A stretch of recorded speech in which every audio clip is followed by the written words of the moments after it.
এখানে ফেলে অবস্থা খারাপ করে দিয়েছে। কি অবস্থা করেছে এখানে মুড়ি টুড়ি ফেলে।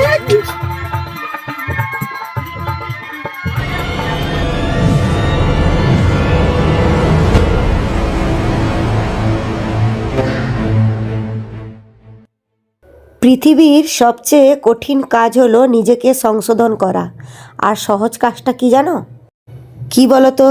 লোকের সমালোচনা করা। তাই বলি, লোকের সমালোচনা ছেড়ে দিয়ে নিজের পথে, নিজের লক্ষ্যে একটু সামনের দিকে তাকাও সকলে। তো নিজেকে নিয়ে একটু ভাবতে শেখো। লোকে কি বললো, লোকে কি ভাবলো, পাছে লোকে কিছু বলে, এইসব নিয়ে ভেবো না। আর এইসব মাথা ব্যথা করার দরকার নেই। তাই আমি আজ থেকে নিজেকে নিজের মতো চলার পথটা বেছে নিয়েছি। তাই এইভাবে আমি প্রতিক্ষণ ব্লগ করতেই থাকবো তোমাদের জন্য নতুন নতুন। তো আজকে চলে এসেছি আমার মামা বাড়িতে। তো মামা বাড়ির ব্লগ আগে আমি তোমাদেরকে শেয়ার করে দিয়েছি ছোট্ট ছোট্ট মিনি ব্লগের মাধ্যমে। তো আমি বড় ব্লগ দিতে পারিনি, অনেক দিন হয়ে গেল। তো তোমরা ভাবছো এতদিনের পুরনো ব্লগ কেনই বা দেখবো? তো বন্ধুরা, যারা আমাকে ভালোবাসো, যারা আমার কাছের বন্ধু, তারা এই কথা ভাববে না, আমি জানি। তো এটা ছিল কার্তিক পুজোর ব্লগ। তো কার্তিক পুজোর ব্লগটা একটু বড়োভাবে করেছিলাম। তো ভিডিওটা এডিটিং করতে একটু দেরি হয়েছিল। তারপরে কি জানো, গ্যালারি ভর্তি হওয়ার জন্য অনেকগুলো ভিডিও বলতে গেলে একদম ব্যান্ড হয়ে পড়েছিল। তাই আমি ভাবলাম এত সুন্দর সুন্দর ক্লিপগুলো ধরে তোমাদেরকে একটা ব্লগ তৈরি করে দেই না, আমার কাছের বন্ধুরা কি দেখবে না? তো আমি এই বিশ্বাস নিয়ে এই ব্লগটা তৈরি করতে আরম্ভ করলাম। তো বন্ধুরা, প্রথমেই চলে এসে মামাবাড়িতে এসে প্রথম গরম গরম চা খেয়েছিলাম, কারণ ঠান্ডার বাজার জমে যাচ্ছিলাম। তো না না, তা নয়, তো আমার ভাইয়ের বউ বানিয়ে দিয়েছিল। তারপরে এসে মামাবাড়িতে কটা রিল বানিয়েছিলাম এই ড্রেসিং টেবিলের সামনে। আর আমি নিজেকে একটু দেখাচ্ছিলাম কেমন লাগে। তো কেমন লাগছে একটু বলো তো তোমরা। তো আমি তো জানি আমাকে একদম দেখতে ভালোই না, অনেকেও বলেছো কমেন্টে। তো চলো, এরপরে কিন্তু মশলা মুড়ি চলে এসছে, নিরামিষ মশলা মুড়ি। তো চলো, খাওয়া দাওয়া তো করবো, কিন্তু এখানে একটা হাসির ঘটনা ঘটে গেছিলো। তো সেটা কিন্তু ভিডিওটা দেখলে বুঝতে পারবে। তাই এত হাসছি বন্ধুরা। কেন হাসছি তোমরা কি পুরোপুরি শুনতে চাও? তো দেখো কি অবস্থা। এখানে মুড়ি ফেলে অবস্থা খারাপ করে দিয়েছে। কি অবস্থা করেছে এখানে মুড়ি টুড়ি ফেলে।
তারপর বন্ধুরা পাশে মেলা চলছিল, মামাবাড়ির পাশে, তো চলে এসেছিলাম মেলা। তখন তো রাস পূর্ণিমার মেলা চলছে, তাই চলে এসেছিলাম রাধাকৃষ্ণের মন্দিরে।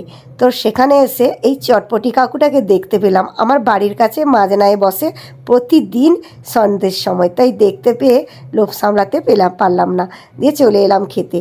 তো খাওয়া দাওয়া শেষ করে আবার চলে এসেছিলাম আইসক্রিম দোকানে। এই ঠান্ডায় জমে যাচ্ছিলাম, দেখতে পেয়েছিলে যে চা খাচ্ছিলাম, আবার আইসক্রিম। কি বলবো বলো তো, আমি তো বলেছি মেলা যাব মানে আইসক্রিম খাবো খাবো, এই জিনিসটা আমার খুব খারাপ ন্যাক।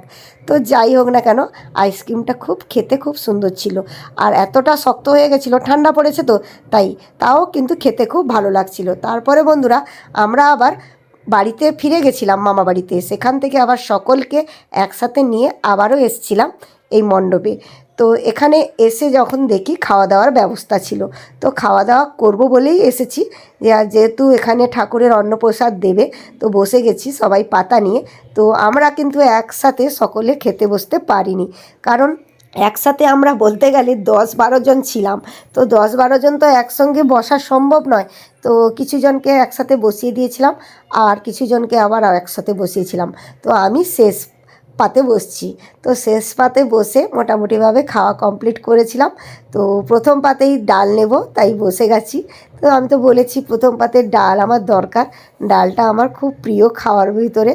তো তোমাদের কেমন লাগে ঠাকুর প্রসাদ খেতে একটু বলো। আর আমার তো ঠাকুর ভোগ খেতে খুবই ভালো লাগে, তাই চলে এসেছিলাম মামা বাড়িতে বাসে। আর মামাও বলল যে সবাইকে নিয়ে চলে যা, তুই খাইয়ে নিয়ে আসবি। দেখো কতজন এসছি। তো এখানে সবাই নেই, আমার এই ছোটো ভাইয়ের বউ, আর এখানে রয়েছে আমার মা, আর রয়েছে আমার বড় ভাইয়ের শালি আর বড় মেয়েটা, আর বাকিজন সব ছিন্ন বিচ্ছিন্ন হয়ে গেছে, যেখানে সেখানে মেলা এলে যা হয়। তো আমরা এখানে দাঁড়িয়েছিলাম যেহেতু, একটু ব্লগ বানিয়ে নিয়েছিলাম। আর কেমন লাগছে আমাদেরকে একটু সবাইকে একটু বলো। একসাথে রয়েছি আমার মামাবাড়ির ফ্যামিলির সকলে। তো খুব কিন্তু মজা হয়েছিল বন্ধুরা। ভিডিওটা কিন্তু আর বেশি বড় করব না, অনেক রাত্রি হয়ে গেছিলো, বলতে গেলে রাত 11টা বাজতে যায়, আমাকে বাড়ি ফিরতে হবে। তো ব্লগটা এখানে শেষ করছি। ভালো লাগলে লাইক কমেন্ট করে দিয়ে দিদিভাইয়ের পাশে থেকো। তো টাটা, আবারও কোনো ব্লগের সঙ্গে দেখা হচ্ছে তাড়াতাড়ি।